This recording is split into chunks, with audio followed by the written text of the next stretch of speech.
Warahmatullahi wabarakatuh. Perkenalkan, nama saya Nala Citra Adila dengan NIM 2112144 akan menjelaskan tentang pengembangan komponen strategi dalam kurikulum. Pengertian strategi pembelajaran menurut Kem dalam Wina Sanjaya menjelaskan bahwa strategi pembelajaran adalah suatu kegiatan pembelajaran yang harus dikerjakan oleh guru dan siswanya agar tujuan pembelajaran dapat dicapai secara efektif dan efisien. Strategis pembelajaran merupakan rencana tindakan atau rangkaian kegiatan termasuk penggunaan metode dan pemanfaatan berbagai sumber daya dalam pembelajaran. Yang di sini menjelaskan bahwa pembelajaran dapat diartikan sebagai proses kerjasama antar siswa dan gurunya dalam memanfaatkan segala potensi yang bersumber dari dalam diri siswa itu, seperti minat dan kemampuan dasar yang memiliki termasuk gaya maupun potensi yang ada di luar siswanya, seperti lingkungan, sarana dan sumber belajar sebagai upaya untuk mencapai tujuan belajar tertentu. Ada jenis model, strategi, pendekatan, metode, dan media pembelajaran. Selanjutnya, jenis model pembelajaran. Menurut Bruce Joyce dan Marsha Weil, Dedi Supriyana dan Benyamin Surase 1990 mengelompokkan model pembelajaran yaitu ada model interaksi sosial, yang kedua ada model pengolahan informasi, dan yang ketiga ada model personal humanistik, dan yang keempat ada model modifikasi tingkah laku. Selanjutnya, menurut Kem dalam Winawijaya 2008 bahwa strategi pembelajaran adalah suatu kegiatan pembelajaran yang harus dikerjakan guru dan siswa agar tujuan pembelajaran dapat dicapai secara efektif dan efisien. Strategi pembelajaran dapat dibedakan menjadi dua macam, dan yang pertama strategi pembelajaran induktif, dan yang kedua strategi pembelajaran deduktif. Apa sih yang dimaksud dengan strategi pembelajaran induktif? Adalah proses berpikir dari menuju yang bersifat khusus menuju yang bersifat umum. Contohnya seperti penelitian, pengamatan, observasi terhadap sesuatu.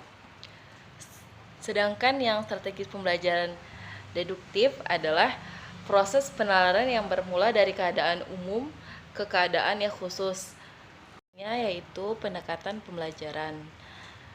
Wina Sanjaya 2018 mengemukakan dua pendapat pembelajaran, yaitu yang pertama pendekatan yang berpusat pada guru, dan yang kedua pendekatan yang berpusat pada siswa.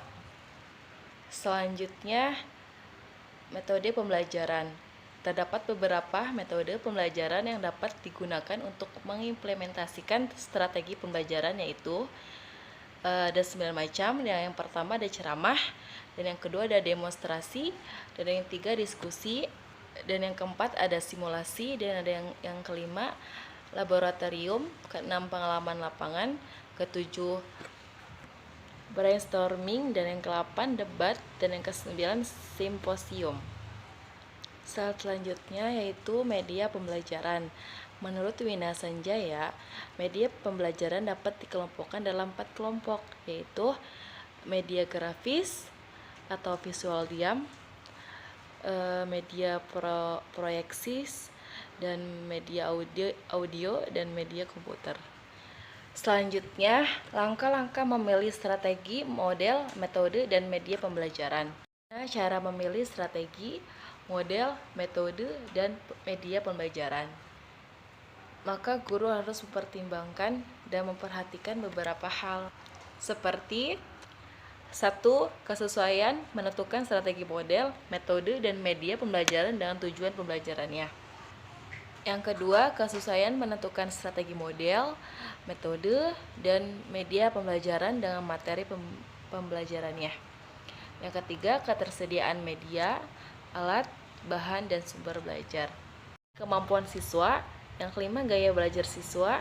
Yang keenam, ketersediaan waktu, dan yang ketujuh, jaminan adanya variasi, dan yang terakhir, yang kedelapan, jaminan adanya interaksi antar guru, siswa, siswa guru, dan siswa-siswa. Slide terakhir, Macam-macam metode pembelajaran aktif dalam pembelajaran PAI. Menurut Ahyat 2017, ada beberapa macam metode pembelajaran secara garis besar.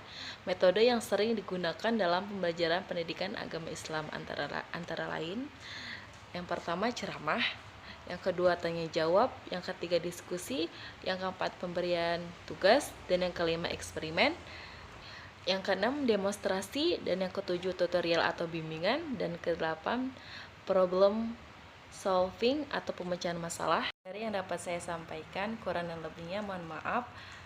Wassalamualaikum warahmatullahi wabarakatuh.